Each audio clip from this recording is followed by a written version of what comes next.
Hi folks, I'm Doug Jones. And I'm Skip Welch, and we're with Danley Sentinel Labs. And today we're here standing with the J1, the first in the Jericho line. Doug, tell us a little bit about what makes the J1 so unique. Well, the J1 was the first, as Skip said, of the Jericho line. And the Jericho line solved a problem. Well, actually, it took, the way I like to think of it, is it took our synergy horns to the next level. The original synergy horns all had one compression driver at the apex. Now, some of them, like the 96, had 415s and a lot of mids, and there was a lot of potential there for low frequency and mid-range frequency, but the limitation was always in the high end. How do you get compression drivers to couple the way that the mids and low frequency drivers coupled? Well, that's what Tom solved with the Jericho line. This is the J1. In the J1, there are 3 compression drivers that completely couple together to fill this horn. Skip, tell us a little bit about this horn here. So we have a 90 by 40 asymmetrical horn. Mm-hmm. So the 40 degrees is in the down angle, so we're not putting energy up onto reflective surfaces where there are no ears to hear the sound. So we're directing it all down. So generally speaking, a lot of times you're going to fly the speaker with a dead hang. Mm-hmm. Mm-hmm.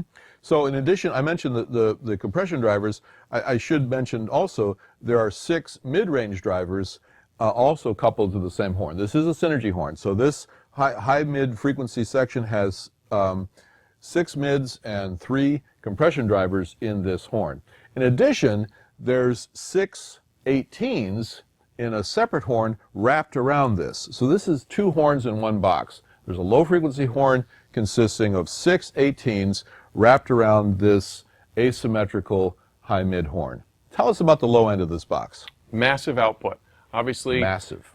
Massive is a superlative, but however, it adequately describes the J1. There is no need for a subwoofer with this box. I don't know if, we work for Danley. I don't know if we're allowed to have favorites, but if we are, this is one of mine. The low end of this thing is really, you got to experience it to believe it. So where do we use the J1s? Obviously large venues, arenas, stadiums. We have a few stadiums where just 1 or 2 or as little as 4 for 70,000 seats will fill a stadium. So a lot of output, one box. Yeah, so that really speaks to the efficiency that the Jericho line brings to the party. Instead of using many, many boxes with many, many amp channels, we can do it with one box, 1 amp. Speaking of amps, we have here our new DNA20K. Tell us a little bit about this amp, Skip. So the DNA20K is 4 channels, 20,000 watts. So with the J1, we recommend obviously 2 low frequency channels, 1 mid frequency channel, and 1 high frequency channel. So we can power this J1 with that box. 1 box.